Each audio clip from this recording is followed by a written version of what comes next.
Books were my first real friend.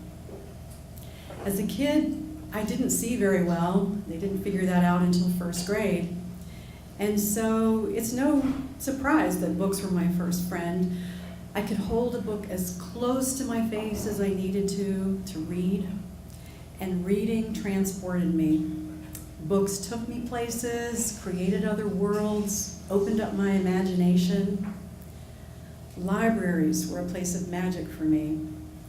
I can still smell the scent of old paper books from my childhood library. I loved any trip to the land of books. I also loved school. My first heroes as a kid were nurses and teachers, and I learned that they had to go to college to do what they did.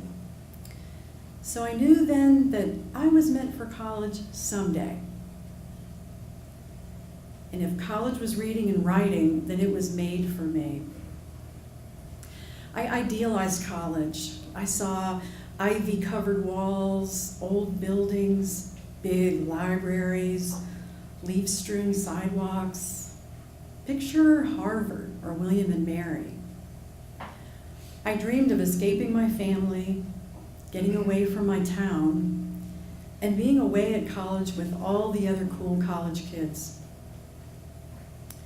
The reality was, I was in a working class family, a middle class family. We didn't have a lot, but we had all that we needed. My parents were children of the Great Depression. And then as World War II emerged, they quit school to go to work and help their families. Neither of them had high school diplomas. My father, he managed automobile repair shops for most of his life, worked 6 days a week for a lot of his career. He was no stranger to hard work. My mother was a homemaker, raised children, and worked in retail. She had a very strong work ethic. And I went to work as soon as I was able, by about age 15. I knew how to work. In the fall of my senior year, I was excited because college fairs were coming to my high school, and I wanted to see what schools were there and consider possibilities for the future. But the night of the college fair, my mother had very little interest in looking at these schools, and there was no real traction for me to go to college. No one was really that interested in my dream. So after I graduated from high school, in the family tradition, off to work I went. My first professional job was working for the C&P telephone company. And in that day, that was the only telephone company. It was a really complicated job. My job was to help you get new phone service or add phone service to your home. And no matter how much training they gave me, how hard I tried, I just couldn't get it. I just didn't understand it. And the truth is, I sucked at it. I struggled along, and after a while, they transferred me to another division, and I got a little bit better at it, but I still sucked at it, and I hated it. So I decided to apply for a different job. This time I applied to be a secretary. And this job had promise. I had very little typing and no shorthand, but I got hired. And I was a real attorney. I was a secretary for a real estate attorney, a prestigious firm, blocks from the White House. And not too many months in, yeah, you guessed it, I sucked at it too. And it didn't help that the previous secretary had been let go when her affair with the boss had been exposed. Yeah, I found that out from the other secretary. And then here's me, cute and smart, but no real secretarial skills. So at 3 months on the job, in the fall of 1974, in the middle of a very bad recession, I got fired. That was a really bad day.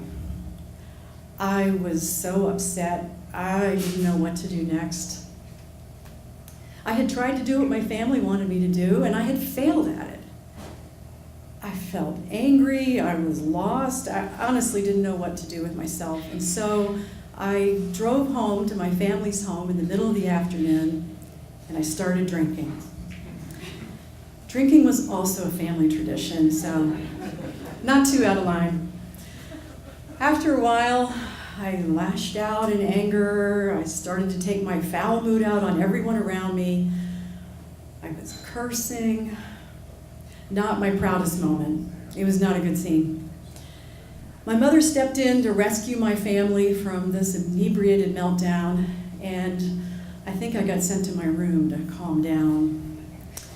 Later, my parents had time to talk, and after that, my mother came to me, and she said, "Well, what are you going to do?" And I said, "I want to go to college." And she said, "Do you really want to go to college?"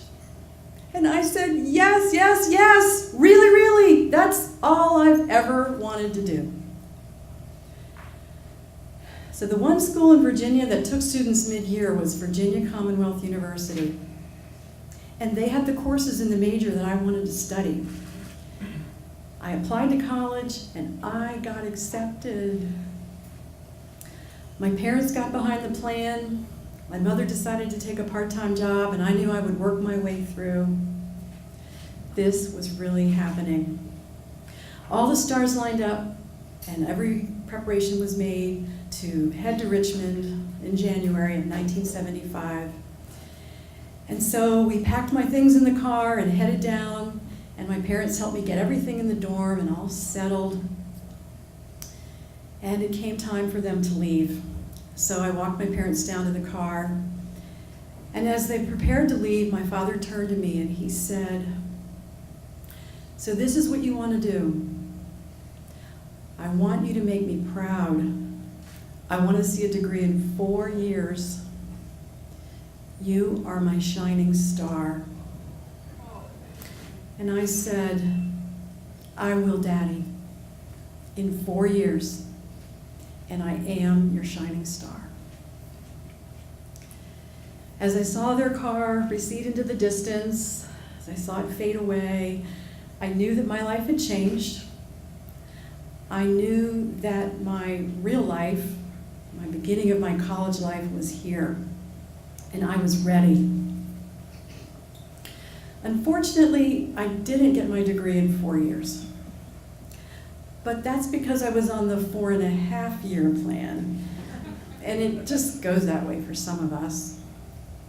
But I did get my bachelor's degree, and I went on to get my graduate degree from the same university. Remember, I told you I do like school. And so in the end, after all, as it turns out, I did not suck at that.